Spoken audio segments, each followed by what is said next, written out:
ये वतन के उन बेटों को भी याद कर लें जो गैर मुस्लिम थे मगर मादरे वतन पर कुर्बान हो गए। पांडु के महाज पर होने वाली लड़ाई का तस्करा तो हमने सुन रखा है। कलपुत्रा की पहाड़ी फतह करते हुए कैप्टन सरवर शहीद हुए थे और उन्हें पाकिस्तान का पहला निशाने हैदर मिला था। लेकिन क्या आपको मालूम है इस पहाड़ी पर पाकिस्तान का परचम लहराने का एजाज कैसे हासिल हुआ था? लॉन्स नाइक याकूब मसीह को गोलियों से इनका वजूद छलनी हो चुका था, लेकिन उसने घायल वजूद के साथ पांडु टॉप पर सबज हलाली परचम लहराया और फिर इस परचम के साए में जान कुर्बान कर दी। ये लॉन्स नाइक याकूब मसीह भी हमारे हीरो हैं। स्क्वाड्रन लीडर पीटर चिश्ती 65 की जंग में शरीक रहे। जब 71 की जंग शुरू हुई तो पीटर चिश्ती डेपुटेशन पर PIA में काम कर रहे थे, छोड़कर वापस आ गए। कराची पर दुश्मन के हमले का खतरा था, उसे रोकना जरूरी था। बेस कमांडर एयर कमांडोर नजीर लतीफ भी मसीही थे। उन्हें 65 की जंग में तमगे जुरत अता किया गया और 71 की जंग में उन्हें सितारे जुरत से नवाजा गया। उन्होंने कहा कि दुश्मन को रोकने का एक ही तरीका है कि जामनगर एयरपोर्ट को तबाह कर दिया जाए, लेकिन ये मारो और मर जाओ तो मिशन होगा और वापसी के इम्कानात ना होने के बराबर हैं।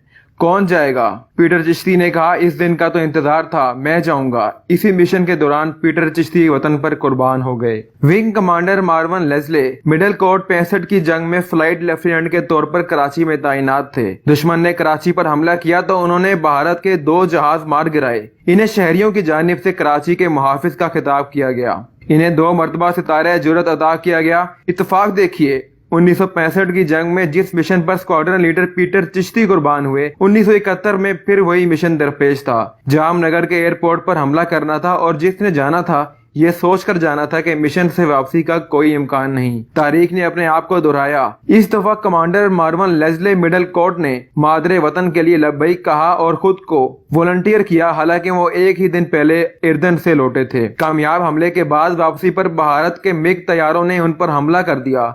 इन पर मिसाइल फायर हुए, एक मिसाइल जहाज को लगा।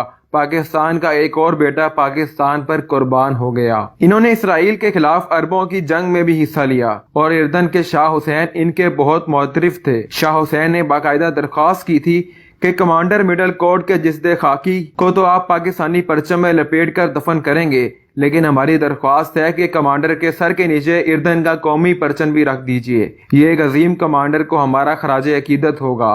लेकिन शाह हुसैन की ये ख्वाहिश पूरी ना हो सकी। स्क्वाड्रन लीडर पीटर चिश्ती की तरह कमांडर मार्वन लेस्ले का जस्ते खाकी भी ना मिल सका। सेकंड लेफ्टिनेंट दानियाल मशरकी पाकिस्तान में हालात खराब हुए तो दानियाल ने खुद को वॉलंटियर किया और मशरकी पाकिस्तान पहुंच गए। 13 दिसंबर की सुबह एक मिशन से वापस लौटकर नाश्ता कर रहे थे कि खबर मिली 31 पंजाब की प्लाटून पर हमला हो गया है। नाश्ता बीच में छोड़कर दुश्मन के घेरे में आए साथियों को बचाने निकले और सीना छलनी हो गया।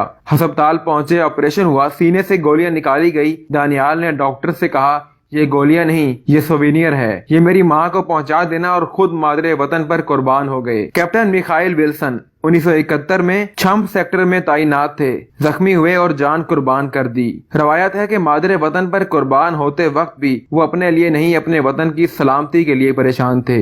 वतन पर कुर्बान होने वाला इन हीरोज के साथ साथ कुछ और नाम भी हैं जिनकी पाकिस्तान के लिए नाकाबिले फरामोश खिदमात हैं। फैसल चौधरी हैं जिन्हें सितारा जुरत, तमगा जुरत और सदारती तमगा हुस्न कारकर्दगी अता किया गया। मेजर जनरल एरिक जी हॉल जो vice chief of air staff रहे, 65 की जंग में एक मौका वो भी आया जब पाकिस्तान के पास जंगी तैयारे कम पड़ गए। जनरल एरिक ने एक ऐसा मंसूबा पेश किया कि सब हैरान रह गए। उन्होंने कहा, हम C-130 को बमबार तैयारे के तौर पर इस्तेमाल करेंगे। मंसूबा नाकाबिले अमल था क्योंकि C-130 मुसाफिर बरदार तैयारा था। एरिक जी हाल ने मंसूबे को इस शान से काबिल अमल बनाया कि खुद C-130 उड़ाया और जाकर बम फेंक गए। इन्हें हिलाले जुरत, सितारे जुरत और हिलाले इम्तियाज अता किया गया। क़याम पाकिस्तान के 1 साल बाद 45 के करीब पोलैंड के अफसरान पाकिस्तानी एयरफोर्स की तरबियत के लिए मंगवाए गए। इनमें से एक विंग कमांडर विलाडेस्लाव जोसेफ टोरच यहीं रुक गए और पाकिस्तान के शहरी बन गए। इनकी खिदमात को बयान करने के लिए एक अलग से वीडियो चाहिए। इन्हें तमगा पाकिस्तान, सितारा खिदमत, सितारा कायदे आजम, सितारा Imtiaz, Abdul Salam award in aeronautical engineering और स्पेस फिजिक्स में ITCP अवार्ड अता किया गया। ये सिर्फ एक मजहब के मानने वालों की कुर्बानियों और खिदमात का तस्करा है। अमर वाकया ये है कि यहाँ बसने वाले हर मजहब के मानने वाले मादरे वतन पर कुर्बान हुए हैं। ये सब हमारे हीरो हैं, لیکن ہم انہیں بھلاتے جا رہے ہیں. یہ ہماری اجتماعی یادداشت سے ختم ہوتے جا رہے ہیں. ہمیں سوچنا ہوگا کہ ایسا کیوں ہے. ہمارے نصاب اور ہمارے قومی بیانیے میں نصاب میں پیٹر چشتی اور کمانڈر ویزلے مڈل کوٹ جیسے سرفروشوں کا تذکرہ ضرور ہونا چاہیے جو پاکستان کے لیے اپنی جان پر کھیل گئے. مطالعہ پاکستان ان کے ذکر کے بغیر کیسے مکمل ہو سکتا ہے؟